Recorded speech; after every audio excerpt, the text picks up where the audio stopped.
Big show to put on today. I'm around.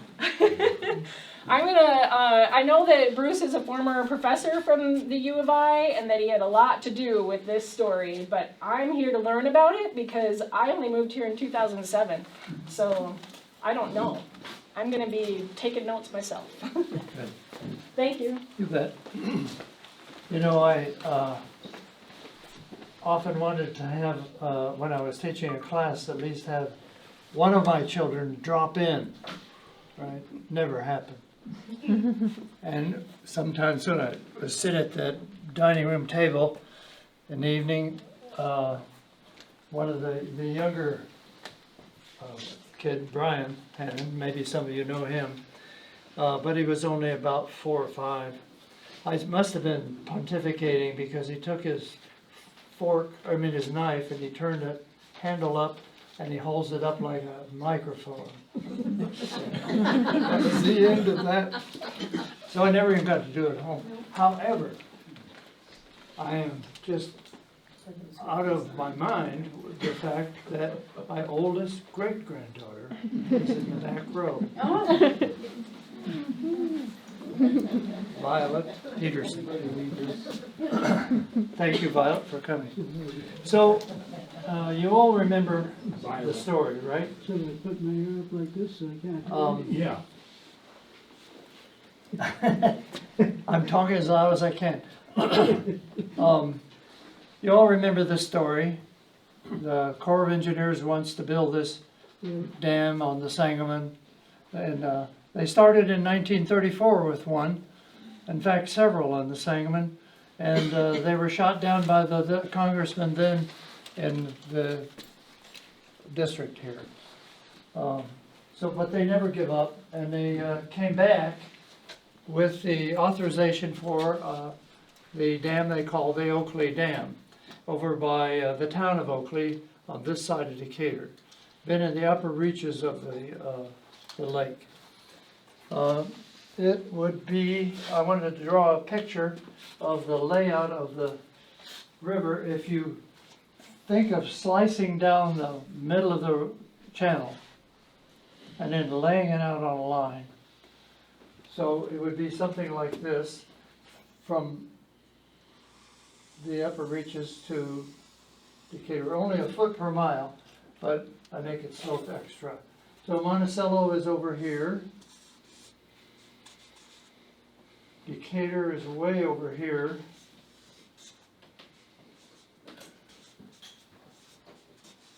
Cisco. Yeah. And, well, I misspelled, yeah. Oh well. There's a little A in there. Good eye. And then Allerton is closer to Monticello. It's right here. So, the idea was to build a dam. Remember, this is a cross section now. The idea was to build a dam over here. And the dam would look like this. And it had, would have floodgates on the top that would rotate and hold. I got it on backwards, I'm sorry. Standing on the wrong side. It was like this. And they would rotate and let the water go under here, or if they went down, then the water would build up behind the dam. No, I had it right the first time. Yeah. Like this, because the water would build up like a normal pool would have been something like this. And the flood pool would have been way beyond Monticello.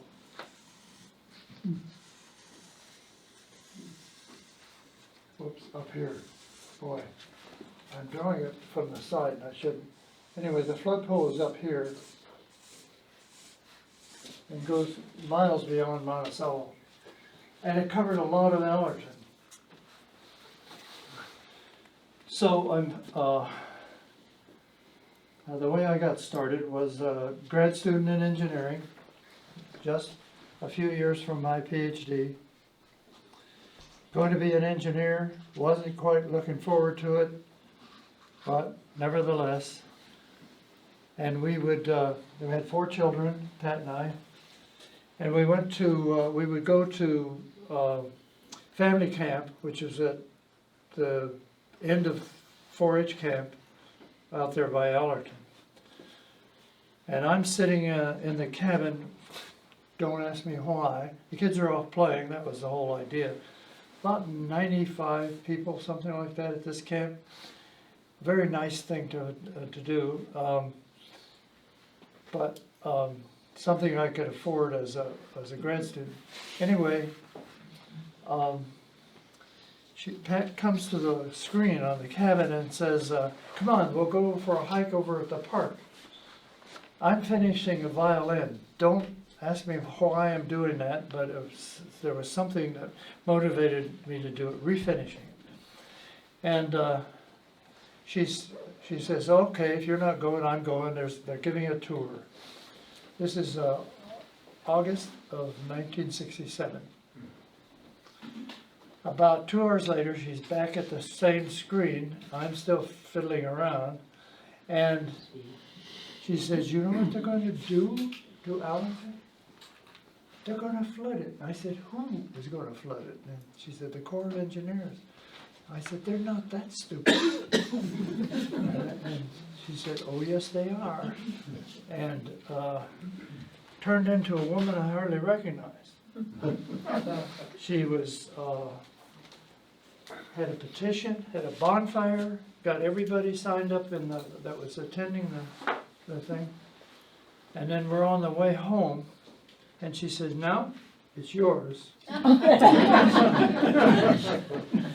didn't know what to do, so I wrote what I thought was a pretty steamy letter to the News Gazette. And it had what was going to happen. I had done a little research on that. And I said, look, we can stop this now. It's just a pipe dream of the Corps. And I was actually had been an officer in the Corps of Engineers, so I had a little stature there with an arguing against the Corps. So I put the fact in that they were going to build this dam, proposing to build this dam, and doing this damage to Allerton. And I named the people to write to, all the the governor and the federal senators and the congressmen. And I got enough people riled up. The mayor of Urbana, Jean Wild, Mary, I think that was her name, or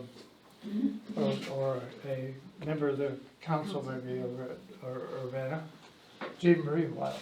And she turned out to be quite an ally, PhD in chemistry and all that.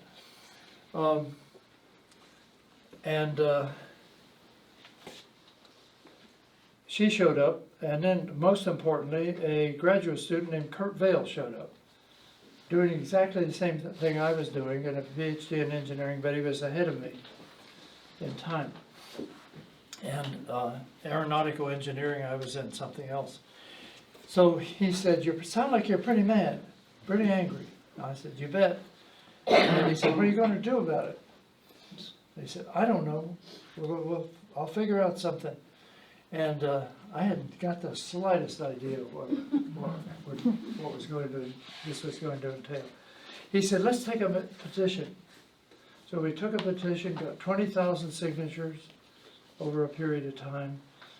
And at the same time, we sent the petition off with a group from Monticello AC Cam and John Dighton, whose daughter is in the back here. John was a never flyer, afraid to fly. But damn if he didn't do it anyway. It was really something. AC Cam, anybody remember him? Yeah, he was a real stalwart. They depended a lot on him. And Jean Marie and I forget who else went off to Washington with it. It was our first trip. I didn't go. I thought myself too busy to stay here and organize things if I could. the same time, Vale and I would go out to Allerton every Saturday and Sunday and photograph the flowers as they came in spring of '68. So we built up, the idea was to build up a photo library and add to it all the birds in the area, pictures of them, and then make copies of this stack of slides. They were 35 millimeter slides. That was the photograph of the day and of the time, and send these slide boxes around the state and to various clubs to give talks locally about what was going to happen. We had a write-up on what was going to happen. So he really got things going. We got a hold of the Sierra Club, then Jack Paxton just formed. We got Audubon Society and several of the other older environmental groups signed on, and he graduates and leaves. So I'm still holding a bag by my hand, so to speak. Nevertheless, there are enough people then to where we had a group. And so things went on, kept building up pressure against the Corps, finding out more and more about it. Decided I would write a book about what we were doing. And Jack Paxton gives me a call, and he says, I got a student here would like to help. I said, what can he do? And very kind of short about it. Well, he thinks he can write. Good. So I said, we're doing a book, and maybe he can do the book. Maybe he can finish it. And that was John Marlin right here in the front row. And the book was The Battle for the Sangamon, and a copy up here is going to the library here, but this lady brought it, surprised John by putting it on the seat and saving it for him.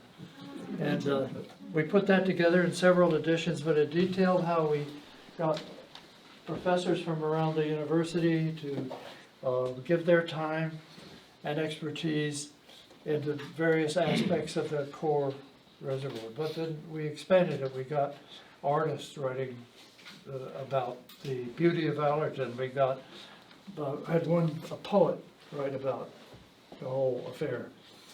And so anyway, we had this book to go on, and we kept sort of struggling, and I couldn't quite figure out what's the best thing to do here.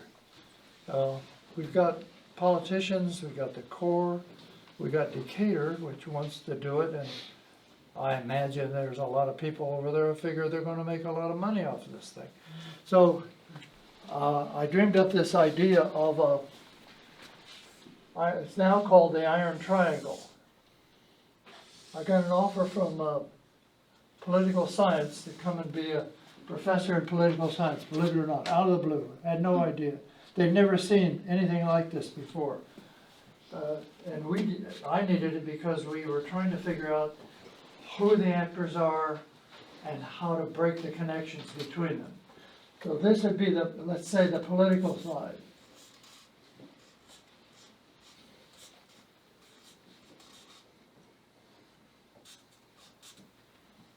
This might be we call them the vested interests. Well, the people who would possibly make money off of this thing.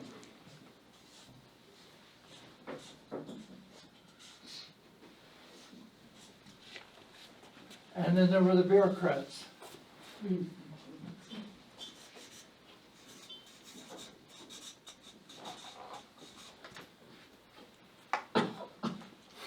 This is the Corps of Engineers. They keep busy guys.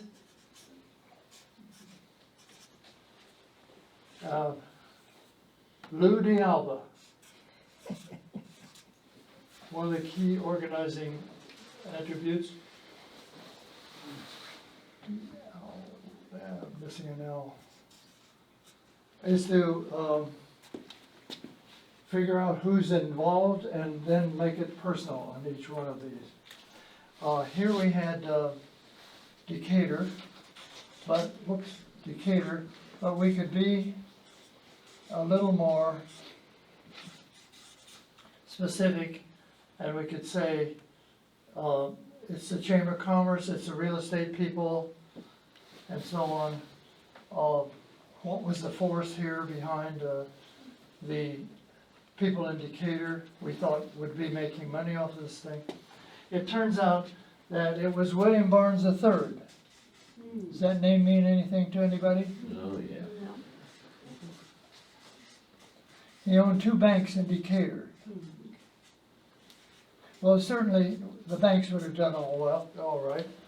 He's third generation Barnes from Decatur. Is that, anybody know the Barnes in Decatur at all? Oh, there you go, somebody. He was not the mayor, but he was the decision maker in Decatur. We had a study done by a political science professor at Millikan about decision makings in Decatur, and he pinned it down. He said the top guy was William Barnes III. He'd bring some of his vice presidents and so on, and the vice presidents of the other industries were important, but pretty far down the line. Even further down the line was the mayor. And you get an idea here of how a community is organized. And that's what he was talking about. So William Barnes III was really a patron of the city. He was a city father. He wanted to do things good for the city. Okay, and over here we had William Springer, was a congressman. In Champaign, married to Elsie Mattis of the Mattis Bank. So he was a congressman. He, at the time, had been in Congress for 22 years. You can imagine how well. Then there's Charles Percy. That name may be familiar to some of you. He was a senator. And the federal senator.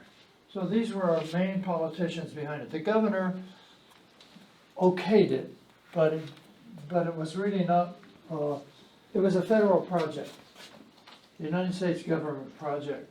So it's up to these guys, the federal congressmen and the federal senators. And Percy just defeated Senator Douglas, and he was carrying on the torch for Oakley. Douglas had committed to it, and he had. Percy was a sort of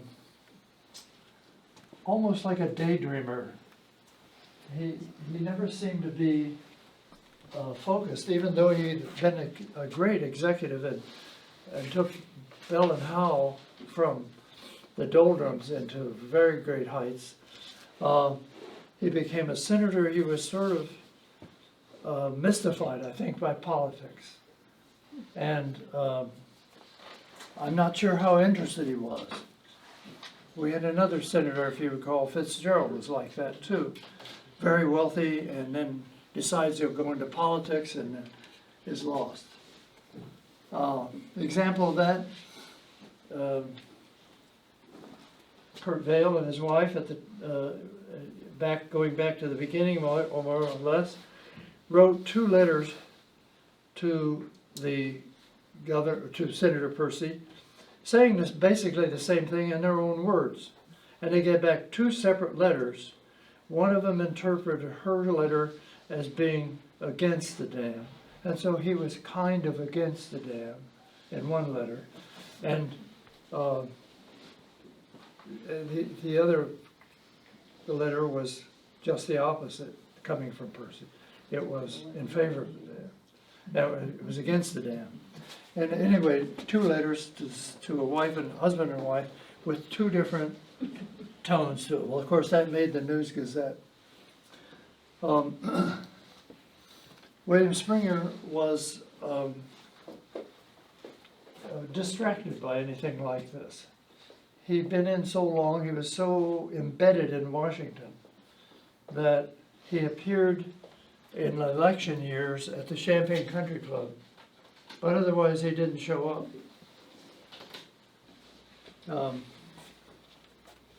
So this is the crew. This guy showed up in Champaign often enough that we would screw him up with his questions. So he said, well, when you let the water down from the flood, there's going to be mud all up here in the so-called floodplain of the dam, right? You can see it in Raccoon Lake in Indiana. It's the closest example. And what are you going to do about that mud? We'd say, and he'd say, well, there won't be any mud flats. Why not? Well, we're going to plant grass. What kind of grass? Right away, there are biology people in the, what kind of grass? Sudan grass. And one of them says, do you know what Sudan grass does when it's underwater? It emits prussic acid. They said, you'll be poisoning the people of the city of Decatur and all the cows in between the dam and Decatur. And so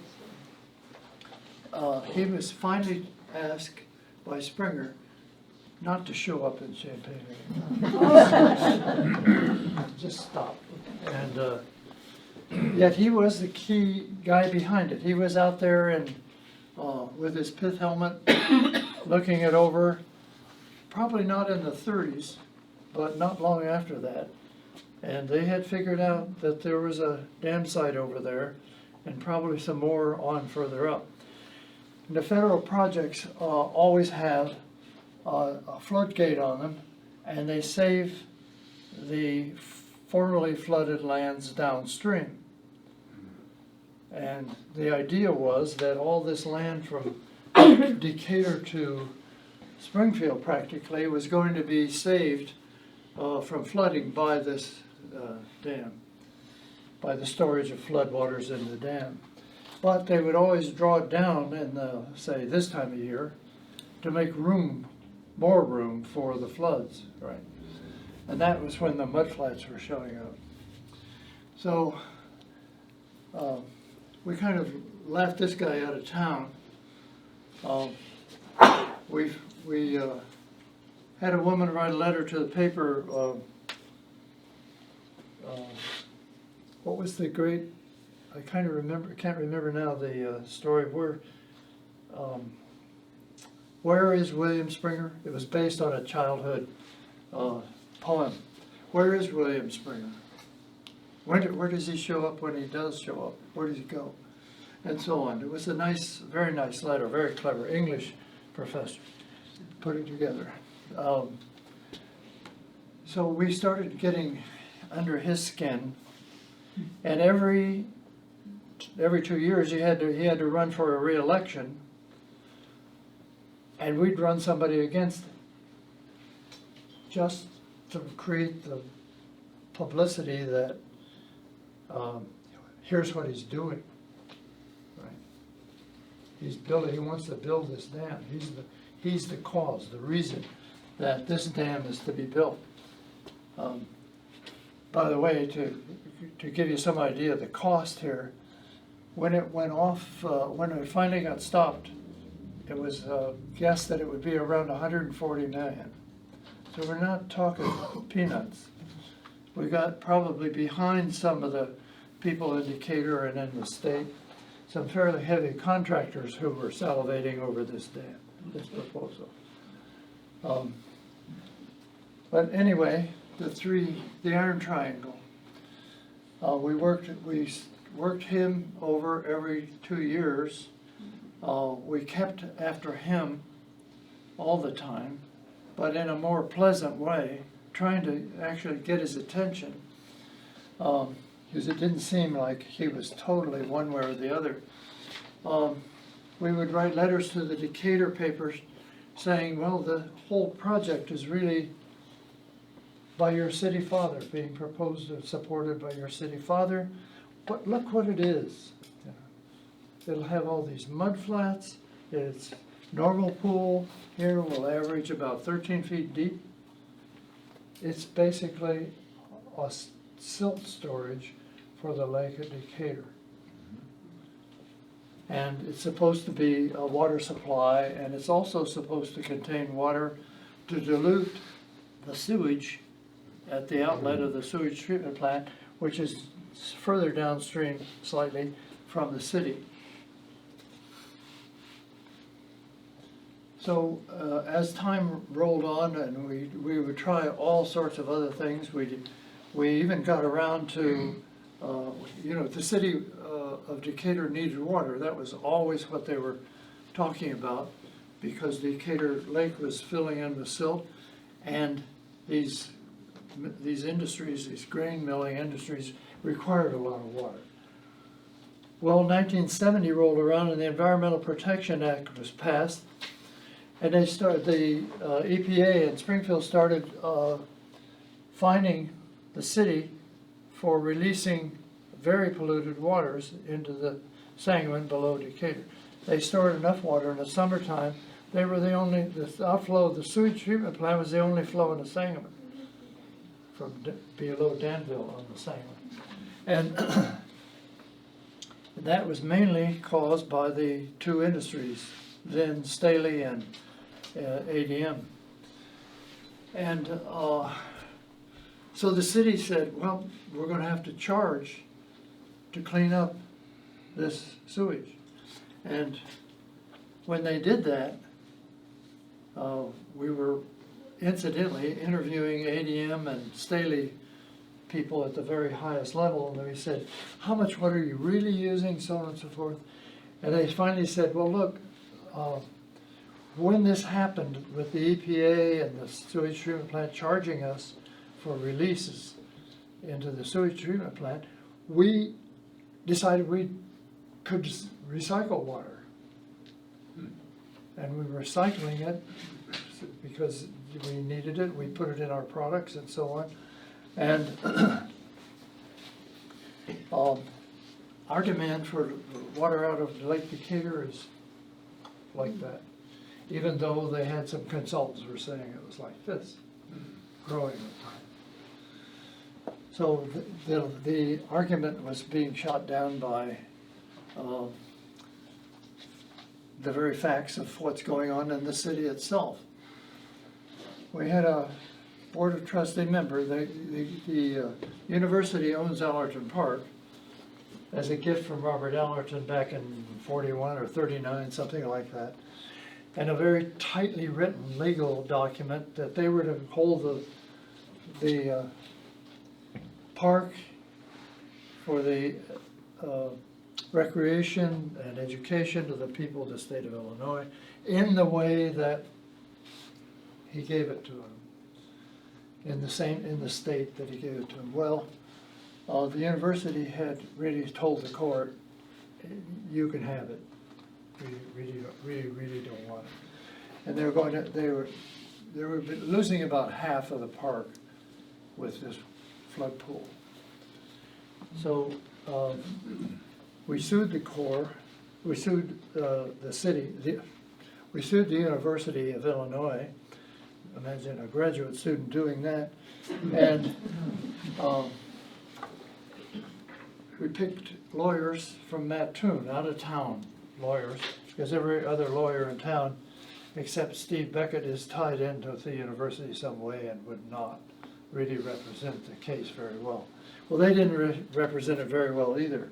You know Kenny Baughman, you remember him? He's one of your lawyers here in town. He took it on and went to Chicago, got an environmental law group there, and hired a bunch of students to work on the case, sued the university, and won. So the university kind of got off their duff and decided they really had to do something about the park. And things started to turn around. Then a guy on the Board of Trustees seized on the opportunity. He was an engineer from Springfield, Ralph Hahn. And he decided that he would talk the Board of Trustees into getting a study of the water needs of Decatur and finding out if there were alternative water supplies for the city, alternatives to this dam. The only way you could get the Corps to face alternatives was to find the money somewhere, some way, a lot of it, and do a study by a major engineering firm, Harza in Chicago, to find alternatives here. And they did. They found alternatives. In particular, they found that if you drilled wells up around Argenta into the aquifer, let the water flow down French Creek and go into the Sangamon and into Lake Decatur, that was a much cheaper alternative. And you could drill more wells as the demand rose, if it rose. If it didn't, you didn't drill more wells. Unlike building a huge structure, a dam, for future projected, perhaps, water supply needs. So it was a much better idea. So the Corps took another hit with that study by Harza. We had a lot of Corps of Engineer colonels. They serve about 2 or 3 years at a time, and all the Army officers have what they call their own personal 201 file. And that's where all the records of the officers are kept. And so we would nail these colonels right and left because the Corps always sent them out first. I think there were 300 Corps of Engineer officers and 33,000 civilians in the Corps of Engineers. And it was just a thin pellicle around the Corps of actual officers, thin pellicle around the actual body of the Corps of Engineers, just enough to give them a name and to lobby for them. But we'd get these colonels crossways and saying one thing and then another and so on. And every time that happened, I would send a letter to the Army and say, put this in the 201 file of this officer. And we were really destroying colonels right and left. Because they'd send another one, he'd do something goofy, and they didn't really know what the project was all about. They were only going to be there 3 years, and all they wanted to do was not have anything screw up while they were in that 3-year period. But we kept ensuring that they did. They tended to go from the Chicago Corps branch and get assigned to Korea. And some of the people said that we were getting the officers sent from the nice duty in Chicago to Korea, which was not a war going on there at this time, but not a great assignment. So much so that one colonel wrote to me and he said, I'd actually prefer Hawaii. I sent that into his 201 file. Humor was not allowed in the Army. So you can see how we were handling these various people. The idea was to break these connections, isolate each of these 3 parties. And we did that. That really worked. That worked so well that we were found out. It turns out there are people all over the country with the same situation. The Corps is building a dam here, there, everywhere. Probably several hundred of them. I don't know. Anyway, a lot of them. And we would take the opportunity of the appropriation hearings committee meetings in Washington to tell these people to come from all around the country to that time. Fortunately, the Corps budget on dams was held at one time, the hearings. And so we had all these people coming from all over the country at one time. Decatur decides that things are getting out of hand, and they're going to hire a 707 and fly a whole flock of people from Decatur back, take them around, have them go around talking to all the senators and so on, and testify before this appropriations committee in favor of the dam. Well, this guy, he gets there early, and he gets all these people the night before to say, look, show up at 7 or something, real early time. The hearing was like 9 or 9:30. And he said, wear this. And they had a big yellow stop the dam circle that they could pin to their front. Well, there were enough of them that they filled the whole hearing room. And the whole 707 fleet was standing out in the hall. And they never did get into the hearing. It was really a masterstroke by John Marlin. Just one of the things that we did, but at the same time, with all these other groups in town, we showed them what we were doing. We tried not to tell them what to do. We just showed them what we were doing and what seemed to work. And well, we got in good contact with them. John kept in touch with all of them.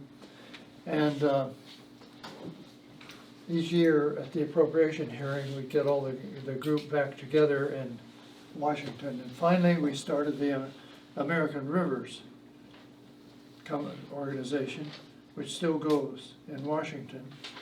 It would be the kind of the lobby group, I suppose you'd say, for rivers. And they seem to be doing a pretty good job.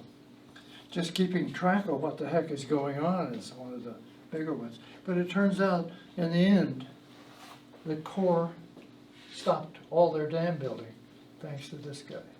We stopped the one here. He got assigned.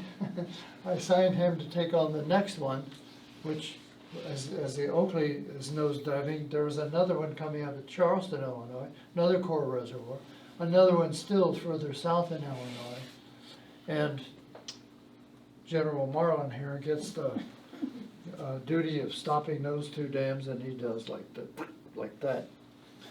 And so we really had a good organization going. We would get reports out of Chicago in a printing office the Corps used. We would get the documents that they were planning to distribute amongst themselves. We'd get those documents from the printer before the Corps got them back. We had really totally infiltrated the place.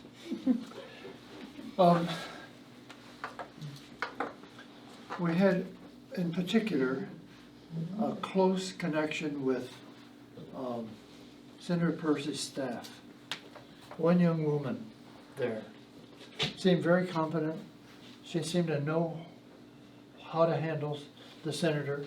I said, what we really need is a study of this project by the General Accounting Office, because we had connections with the General Accounting Office, and we would, as soon as a senator asked them to do a study of something, they'd do it, right? But they had to be asked by a senator. Well, she writes a letter to the GAO, gets it all worded right, and sticks it under his nose, and he signs it like that. Off it goes, and we get a General Accounting Office full-boiled study that just blasted the project, right? Of course, we were working with them, the GAO and General Accounting Office in time. They're still at an excellent organization there in Washington. So we got a really negative response, and then the senator gets the response back, not even knowing that he'd asked for it. And now what's he going to do? So it turns out what he does is get the Corps together, and the state people and the congressman at the time, William Springer, just about to be displaced, and he's planning something, and we weren't quite sure what it was, although this young lady was keeping us informed. Percy wasn't quite sure what he was going to do. I was in late '72. I had the family up in beyond Bemidji in Minnesota vacationing, and it was August. I get this phone call from the National Science Foundation. We had my friend Clark Bullard, a colleague Clark Bullard, and I, both grad students in engineering, we had made a proposal to study the flow of energy through the economy. Because we thought that energy was really the problem with the environment in one way or another. And what we needed to do was get people to conserve. So we would use this study of what energy did it take moving from the ground to make a car go a mile, or a bus, or train, or plane, or bike, or walking even, because you used extra energy from the food that you had. So it really was a wonderful study, and well, it was about 300,000, I think the grant was. And we'd done a little partial study ahead of it, which was very successful, and the energy cost of throwaway containers versus refillable ones. About 4 times more energy is used for an aluminum can than for the refillable bottle, which none of you probably have seen in a long time, but do remember, likely do remember. I know that Violet has never seen a refillable bottle. Anyway, that study helped us with the National Science Foundation to point out what we were trying to do. And I get a call up in Minnesota, and he says, Bruce, you know, it's a custom when they're going to give money to somebody, we're all lined up to give this money to you, and then we, as according to custom, we notify the congressman from your district that we're doing it. Mm-hmm. Well, I don't know how high the ceiling was in Springer's office was, but he hit the ceiling. And he got the NSF over, and he told them that he was a good friend of Richard Nixon's, who was the president at the time, and that he would finish the National Science Foundation if they gave this grant to me. That's how deeply hurt he was over what we were doing, and much more so than I realized. And Paul says, the guy who called me says, so we're kind of we don't know what to do. This is a real threat, and I kept saying, well, Paul, what are you going to do? What are you actually going to do? Finally, after I said the phone call is costing you a ton back there at NSF, did he tell you one other thing? That he's resigning. And the January 1st would be the end of his 22-year career. Did he tell you that? I heard this great sigh go. You could almost hear it without the phone. They went back and they took notes and pro forma to Springer and listened to some more. But he was running me down right and left.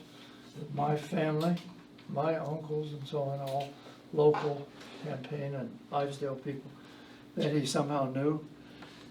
So it was a bitter experience for him and for the NSF. But since he was retiring, they didn't need to worry about it, and they just sort of wrote it down, took the notes, and threw them away. And we got the money. But I told that story so that you would see what was going on here. A quiet person, committed to something, can't back off by principle. We used to say of people like this, they've gone so far, they can't turn back, they've cashed their checks. But I don't think he needed the money, so I don't think he did that. A few years after he retired, he came down with Alzheimer's. He was diagnosed with Alzheimer's. And a few years later, he died. There was a rising star, and a lot of you know him, Ed Madigan, joint owner with his brother of a taxi service in Lincoln, Illinois. But a politician to the last neuron. he would ride in the rumble seat of his father's car, coming back middle of the night from political meetings. His father was a big politician from Lincoln. It was just, politics was just embedded in the man. We met, I don't know how many times, with his staff. They'd come to my house for dinner, and we'd spend the whole evening talking about what's wrong with the project and so on. Ed Madigan tells us he's coming out against it. So he's another actor in this whole process that Percy's trying to put together then. And Percy decides, and the Corps helped him, of course, with this, that they'd all get together, all the politicians involved, from the top to the bottom, all but the president, would come together and announce the death of the Oakley Project. This is May of 1975. And, well, they were going to kill off the Oakley Project, but Decatur needs the water. They're still stuck on that particular slot in the record. And so we're going to put a dam on Friends Creek. The locals would know where that is. And backwater up past Argenta. Same story. I'm the only one there that wasn't in the political collection that was behind this dam that's now there to kill it. Right. There's both federal senators, there's Ed Madigan, there's Percy and the other federal senators whom I forgot. But Ed Madigan, the Corps of Engineers, the chief of the Corps of Engineers, Dan Walker, the mayor, the governor. Stevenson. Senator Stevenson was the other one. Yeah, no help to the environment from that man. Thanks, John. And Mayor of Decatur, the state senators from Decatur, and the representatives, and the county board of Macon. The whole political spectrum, from everybody up to the president to the ground. And they were all there to pronounce the requiem of the Oakley Project. But they wanted to do this dam on Friends Creek. Well, thanks to this young lady, we were alerted ahead of time. And we got Friends Creek all over the place. This thing was held in a building in Springfield, I couldn't tell you where, on the second story. It was an odd place, I thought, but a nice meeting room. And the people from Friends Creek were lining the stairway. They were on the second floor. They were all over the outside. They had signs and this picture. These are two of the farmers from Argenta that would have been flooded by this dam. And they said, okay, that's right. So, what do you think, Bruce? Yeah. Everybody's looking at me and wondering what I think.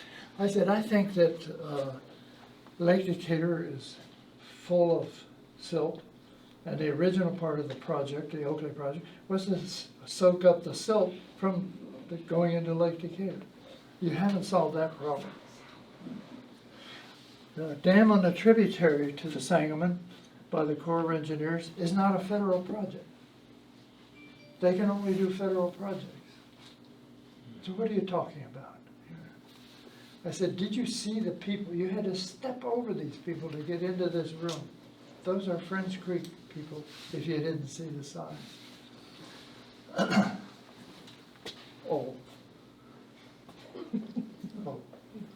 And so they got up and left, made a little report. It's one of these times when they had about 15, 20 microphones waiting to hear because of all this political collection. And then me come out later. I stayed in the room and let them do their thing, and then they came out and said what I just told you. Well, they never built the dam on Friends Creek for the reasons I mentioned. Decatur launched a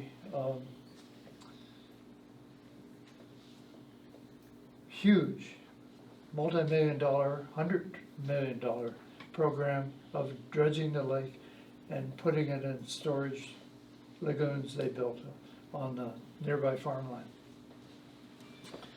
They tried the wells, but no one really knew what was going on with the aquifer. So when the Sangamon was really low, one year not flowing at all, if you remember, 80-something, and they would pump water into Lake Decatur, but the recharge to the aquifer would go down. And so basically, it was a loss, right? The water flowing in the Sangamon was dipping into the to recharge the aquifer that was being pumped out of to get water into Lake Decatur. A no-win situation. And the recharge area, then it was discovered, because they never know where these are, it was somewhere around Allerton Park. So the well pumping idea is not done at the driest times, but if it looks like there's going to be a dry time, they start pumping. And apparently that recharge area doesn't cancel them out.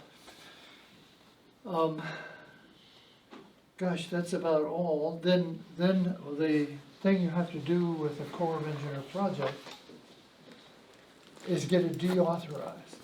This project, proposed in 1967 by the Corps, had been authorized in 1936. All the pertinent, very low interest rates applied for the use in calculating the benefit-cost ratio, which made the benefit-cost ratio look good. You know, 1.25% interest or something like that. And so, in other words, these interest rates and so on, and even drawings, the Corps has such a wonderful long memory that they reappear. And then they discovered this 30-something proposal wasn't big enough, so they made it bigger. And that's what we were faced with, the bigger one. But that was really the end of the story. Did I leave anything else that you can think of? It finally was deauthorized in 1983. Yes. And this guy did it, along with Ed Madigan, and several other dams that the Corps had. Take them off the books completely. Right. Then the Corps has to go through the whole charade of getting the Congress to reauthorize these things. And whenever they would put forth the Oakley project, they said, you approved it back in '36. What's the Congress going to do? Right. It's already underway. Senator Proxmire of Wisconsin was really a great fan of stopping the Corps and stopping all kinds of wasteful spending like this. And I went into his office one day, sitting there, nobody was there. He comes walking in, he says, "You here to see me?" I said, "Yep." So we got our picture taken by the Associated Press, thanks to him, and he's looking at the petition on a clipboard, and I had pasted on the other side of the clipboard, "Save Allerton Park," of course, anticipated this event, and that made it all over the country. This picture that John has got here for us this evening, John is the author, by the way, of this book. I've got an article in it. Oh, I forgot to say that we had, I'd say, 40 different university professors by the time we were I don't know if it was 40, but it was a bunch. It was a huge bunch. And as I said, in every facet, the Corps decides at the last breath they make, we're going to have an environmental impact study made of the project. And guess who their group of researchers is going to be? Our group of scientists. They found some fly-by-night guy down in agriculture, not a staff person, not even a staff person, And he was the funnel for the money coming in and spreading across this group. Well, this really pissed us off, and sorry, Katie, sorry, Violet, I mean. But John and I went around talking to them and said, look, what's the sense in this study you're about to do? You know why you're being asked, right? You're being converted. It's a political trick by the court. And instead of approving the thing, this group nails it. They're worse than the General Accounting Office about it. It's environmentally unsound, it's economically unsound, you don't want to touch it, kind of thing. And that was something I forgot to tell you, but it also happened. So the whole scientific group that we had put together turned out to be not bought off after all. Well, it's 8 o'clock, and I think I've covered everything, but I may not have. What was the basic reason for it? I'm sorry, what? What was the basic reason for the dam? Oh, the basic reasons were given by the Corps: flood control, dilute the sewage of Decatur. When I said they were the sole flow, so water was to be stored in here to go through the lake when the lake was pretty depleted, and dilute the sewage downstream. We called it, dilution is the solution to Yeah. pollution. And let's see, recreation. There'd be motor boats and so on going on this, and water supply for the city. Four. Those are the reasons. And the recreation on this thing would have been pitifully bad. Very shallow, very muddy, and not that big.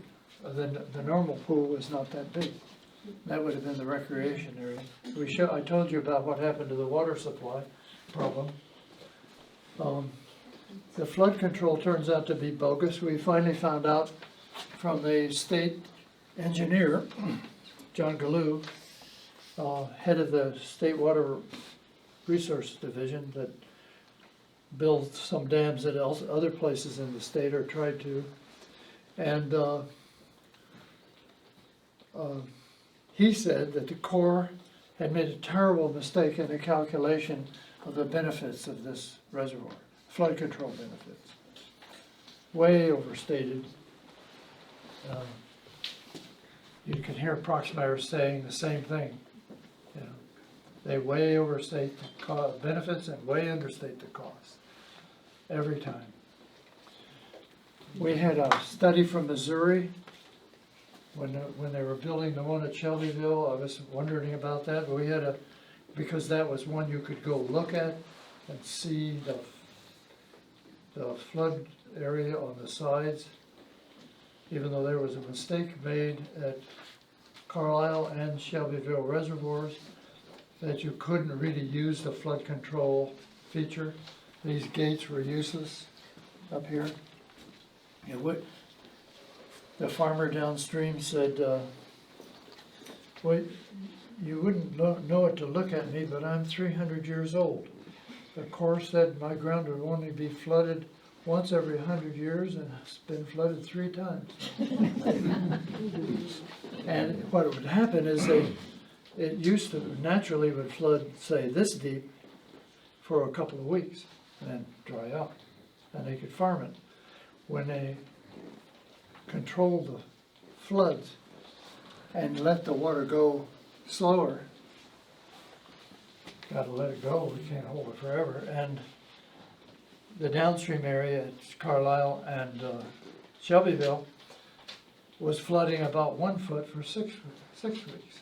Absolutely stopped the farming does. Not once and so every so often, you couldn't farm at all. And so, I mean, the whole growing season, there was a small amount of water from the Carlisle and Shelbyville dams. So we had a guy I know in Missouri had done a study of the reservoirs and what they did to the local economy. Because a lot of people, the boosters in Decatur are talking about all the recreation, the land, so on, buying and so on around it. Well, the Corps won't let anybody buy within 300 feet of the flood pool. So the real estate aspect of it is pretty small. But there were these other wonderful recreational ideas, and it'd bring money, the construction would bring money into the city, jobs. So. Well, this guy from Missouri said, well, they build them down here too, and I did a study on several of them, and what we find is you have to expand the sheriff's department because you got now a water DUI possibilities on the water, right? And drunken people driving boats. And so you have to have a boat, you have to have officers that can run the boat and stop people that are speeding on the water. You gotta expand your jail. The people that are coming to the area don't buy gas there, they buy it to get there and get back. Get back home. So the things, as far as local concerned, local economy are bust. Proven bust. But the Corps keeps on with this idea of the benefits. Part of the justification for the project were recreational benefits from this thing. Over half by the time it was done. Over half of it was recreation? They kept reducing the flood control benefit because that was proved wrong. They had to reduce the water supply. So they kept increasing what they called the recreational benefit. I didn't remember that. Yeah, that's completely bogus. And that was easier to shoot down because something like 90% of the recreation they claimed was not water-based. Oh, gosh, yeah. Yeah, well, as I pointed out, the Missouri study showed that was wrong. Well, are there any more questions? Bruce, how much land, farm ground would have been lost if that dam had went in? Ah, good. John, do you remember, Through here, museum. What? do you remember the acreage? It would the have dam been lost, itself? farming was farm Flood, ground? the flood pool, how much did the Corps buy? Would have. I'm just sort of here by accident. I didn't have time to go look everything up. What I do know is the Corps wanted easements on 1,100 acres of Allerton Park. And the farm ground, it's hard for me to remember that, but the biggest issue with the farm ground in most of the reservoirs, and Ed Madigan thought it was the same here, was that when you let the water out of the flood pool, the Corps of Engineer definition of a flood is out of bank.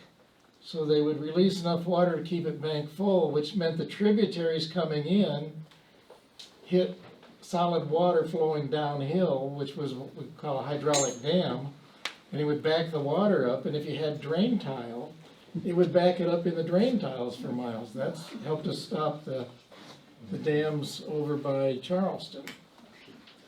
There were a huge number of dams within, the Corps of Engineers was gonna build, in their plan that came out in '69, they had 104 dams like Oakley and Shelbyville planned in the upper Mississippi Basin, which is the drainage north of St. Louis in the Mississippi, not counting the Missouri River. I call Missouri Misery. But anyway, and so the farmers were mainly concerned about that, and then they were concerned in the rural areas about all those county roads and bridges. They were gonna be taken out.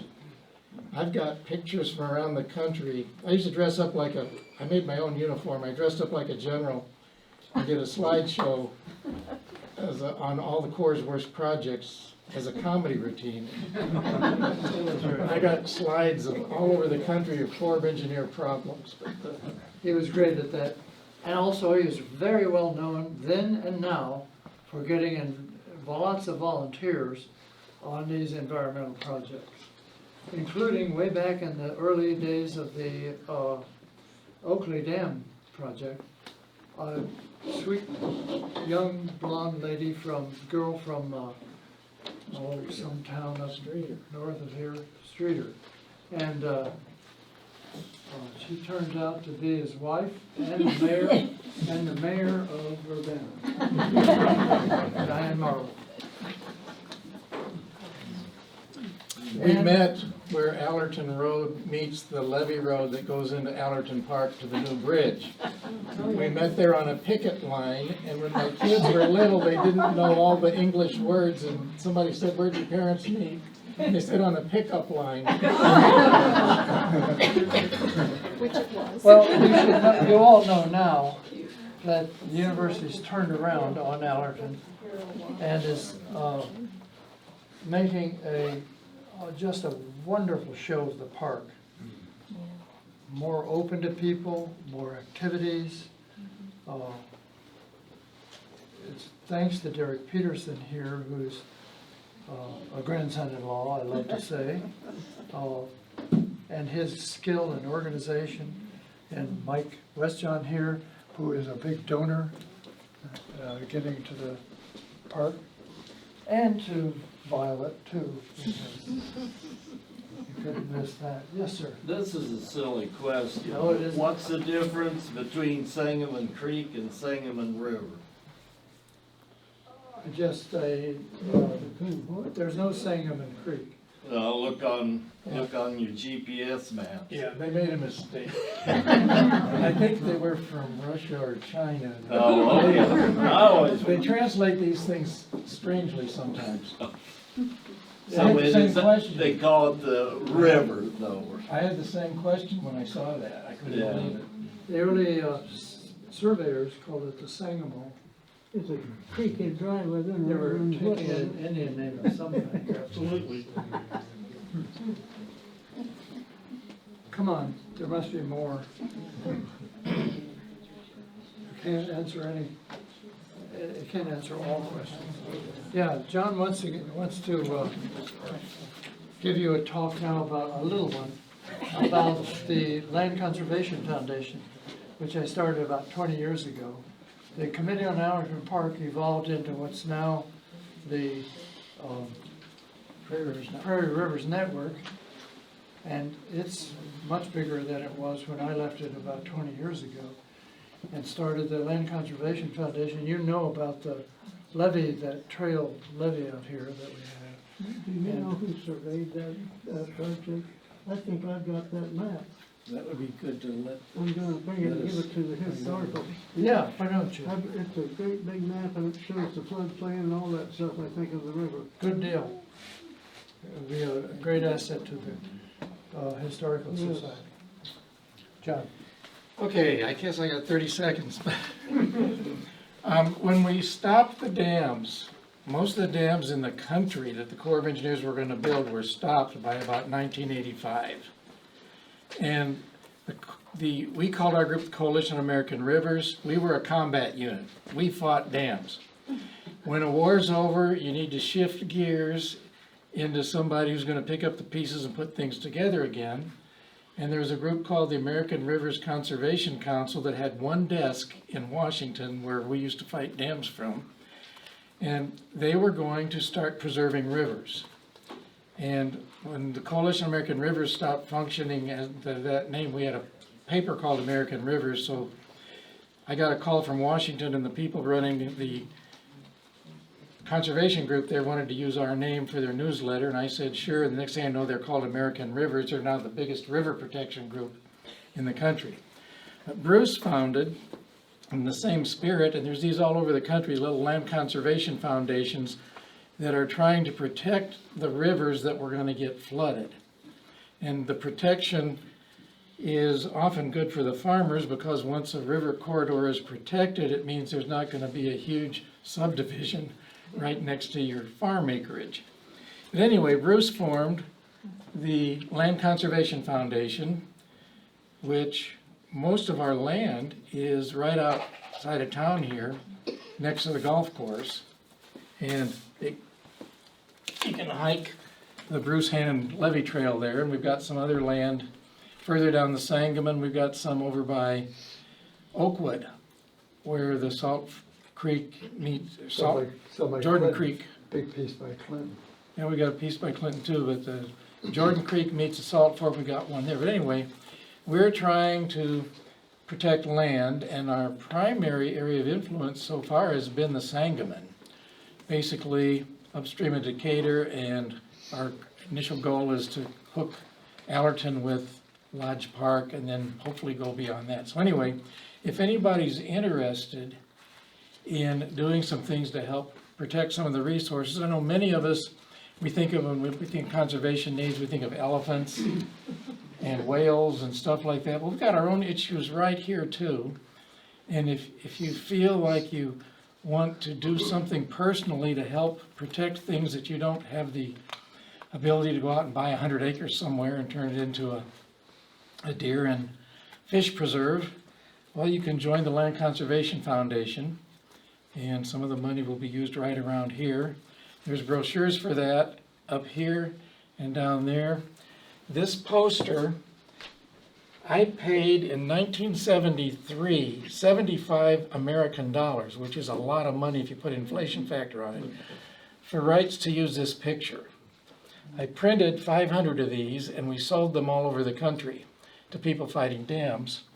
And Prairie Rivers Network had an auction a while back, and 3 of these each sold for $400.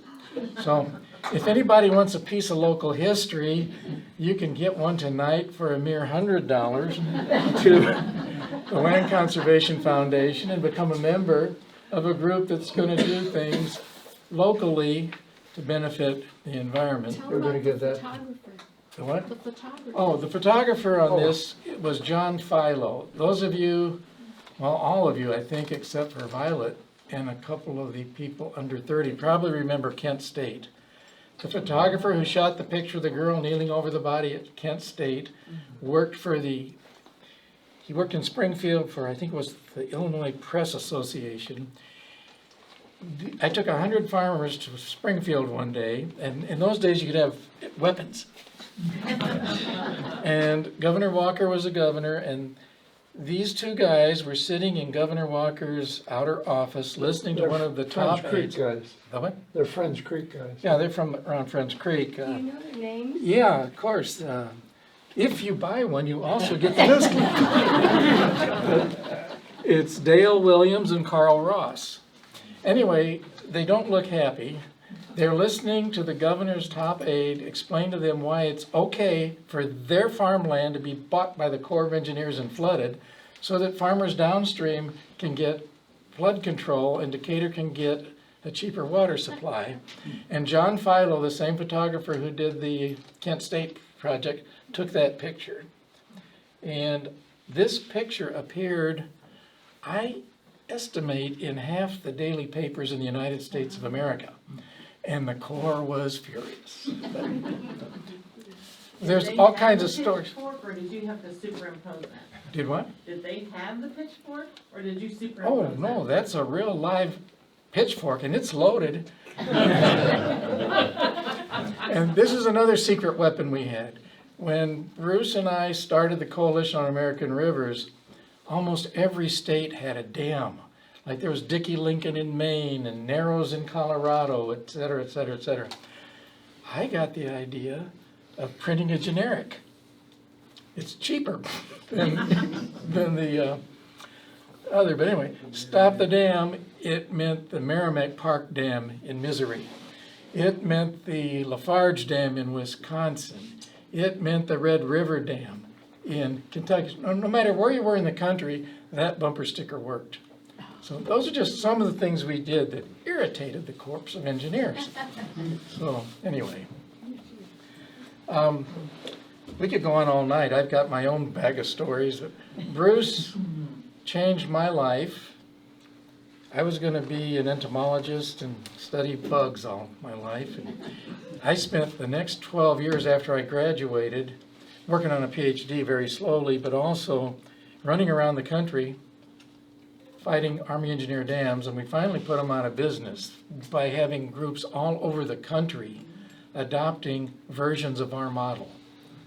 Because I would tell them, look, I've got 25 ideas here that work somewhere. They're not all gonna work in Kansas, they're not all gonna work in Maine. Pick the ones you want and go after them.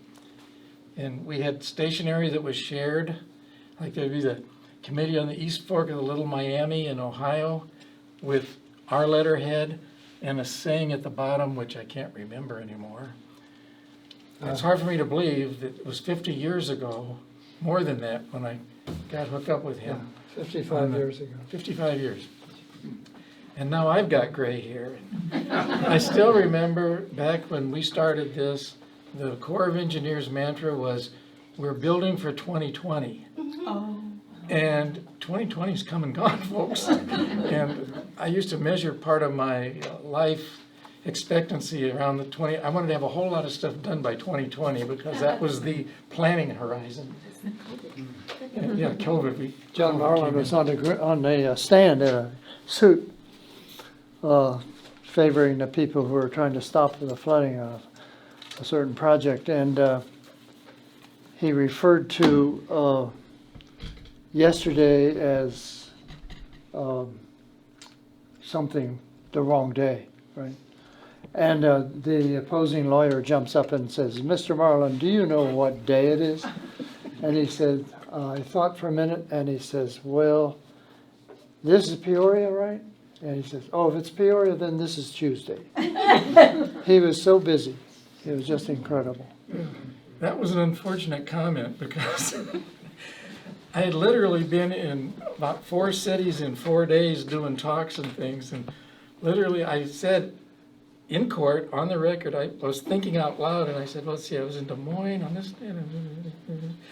If this is Peoria, it's Tuesday. The judge thought I was being funny, like that movie. If there's some movie, somebody traveling in Europe about what day it is. The judge thought I was being a smart aleck. I was being me. When you're on the road and the calendar doesn't, weekends didn't matter back then. When we were doing this work, the people who worked regular jobs, like bureaucrats, you deal with Monday through Friday, and all of the other people who you had to organize were spending their weekends doing it, so we were caught. And farmers would call me at 5 in the morning because that's when they got up. College kids would wait till midnight or 1 because that's before they went to bed. And it was a zoo. Anyway, we don't want to keep you all night. But if you're interested in having somebody help you solve your problem with what to do about feeling a need to protect mud puppies and bass and little critters that live in the river, there's brochures like this back there and up here. And if you want a poster, we can negotiate it. And each poster comes with its own copy. And I don't expect any to buy one, but I thought I'd bring them because $400 a piece for a piece of artwork like that was considered a bargain once in Champaign, but I know we're not there. Close. Yeah.